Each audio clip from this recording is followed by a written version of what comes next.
Okay, this is the conclusion. So, got this one-page system. We start with the summary, then we have the log where you keep track of what you're doing each time you work on the project. Then we move into goals and questions, and we're trying to determine what is the scope. We eventually want to get to key deliverables. And when we're doing scope, we're talking about things like milestones. We're talking about what's in scope, what's out of scope, what are we explicitly not going to do in this project? What is the goal state, which we then turn into milestones, and even breaking it up into tasks and deliverables. So we have deliverables here, and we later break those down into tasks that occur over time. And then we have resources. And oftentimes at the beginning of a project, you're just listing the resources that you currently have so you don't forget about them. You may add one or two deliverable ideas, a couple questions, a few ideas about the scope, write a few things here, write down a few ideas, and then file this away and not come back to it for a year or two. So that's, this is the front page, this is the back page. And remember, there's a digital version of this that you're going to be getting that you can use as well. OneNote file. And this is what I use for my projects to keep track of everything and to link things together. So the other thing, and I want to come back to this because it's more theoretical side, is what is at the core, what is the basic unit of project management? It's the task. So each task has an owner, a person who's responsible for it. It answers the who question. It also has a cost in terms of resources, and that's the how much question. And how much of what? So we got money, we've got time, and we've got all those other resources we talked about. And we're often turning money and or time into these resources that we then use to accomplish the task. Third thing is, what is the goal? What is the purpose? Why are we doing this? What is the goal? So the what question is, what is the goals? What is that state that we're trying to achieve? Or what is the ultimate deliverable? And then the why question is, well, why does this matter? What are the incentives? Why is this a good deal in terms of ROI? And then we have a timeline. A needs to happen before B, which needs to happen before C. In more complex projects, there's dependencies, which these are dependencies, but there's also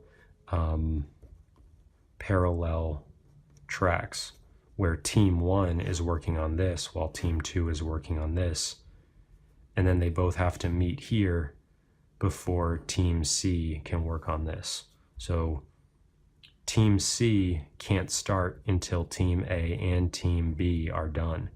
If B keeps on going because they're not done, then you have to reschedule and team C can't start until here. So this is on time, this is late. Okay, so these are aspects of every single task, every single project. Who's responsible?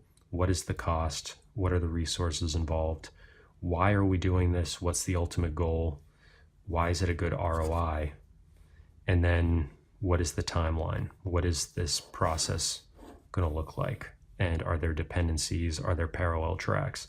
For you as an individual and for working on these individually oriented projects, there's probably not going to be much of any parallel tracks going on because you can only do one thing at a time. But it's important from a theoretical perspective to understand that you can break down projects and stages and milestones into these sort of dependencies, and that a big reason why projects don't get done on time is because these sort of dependencies exist. And you want to build buffer time into your schedule to take account for the fact that somewhere along the line, something is probably going to be late. A key person gets sick, bad weather, whatever it is. You need to build in buffer time, and don't assume that you're just going to get everything done on time, on schedule, in the intermediate stages. Include that extra buffer time so that you can still hit your ultimate deadline, even if things ultimately go wrong somewhere in the middle. So that's the system. This is what I believe is the most important stuff to know about project management. And for most of you, you don't have huge teams of people working on all the little projects that are going on in your life. It's just you. And so this is a really elegant system that I've tested and used myself to be able to keep track of literally hundreds and hundreds of projects over the course of my life. And it gives you a nice template, same thing you use every time. And one of the important things about templates, and this is something I want you to think about as you build systems in your life, is that this kind of work to build a template like this, or to just find a template and use it that somebody else created, this starts to structure your thinking and make you better at thinking about achieving goals. And so to a certain extent, I think of project management as a thinking skill and also as a leadership skill. Leadership is really about how do you control a group? How do you guide a group towards an end goal? Sometimes it's complete control, like a dictator, and you're, dictating every task and every step. Other times you're facilitating. You have, say, 50% control or 25% control, but you're still controlling the process of, we're going to use this project management framework to organize how we think as a group and vote on things as a group and make decisions as a group. You're still guiding people through a certain process where they can come to their own conclusions, but based on a process that you control and that you guide people through. So there's different levels of control you're going to have as a leader, but you want to be using a strong framework like this so that you don't have all these problems cropping up that could have been avoided in the first place if you just used a good system. So this is a very, very powerful system, and it's going to become, as you use this more and more and practice it, this is going to become part of your thinking, and it's going to translate over to every aspect of your life. And you're going to notice that you just achieve things faster. You get stuff done when you say you were going to get it done. And you look at people who don't get stuff done, who are constantly procrastinating or forgetting about things or not making progress in their professional life or personal life. And you'll realize that a big piece of why stuff doesn't get done in their life is because they don't have a system like this. They don't have a way of keeping track of all this stuff. Our lives are more complex than ever. And if you don't have a system like this to keep track of it all, you're going to perform at a low level. So it's a very powerful system, and I encourage you right now to take those most important 2 or 3 projects you have, print out this template, or just start drawing it out on paper, and get your first 2 or 3 projects set up in this system, put them into your table of contents, and start working on them, or file them away, and take a load off your shoulders. One of the things I like most about this is it clears your mind, which allows you to focus really easily. When it's very easy for you to file stuff away knowing you can get it back later, it makes it so much easier to focus on things, so much easier to stay focused.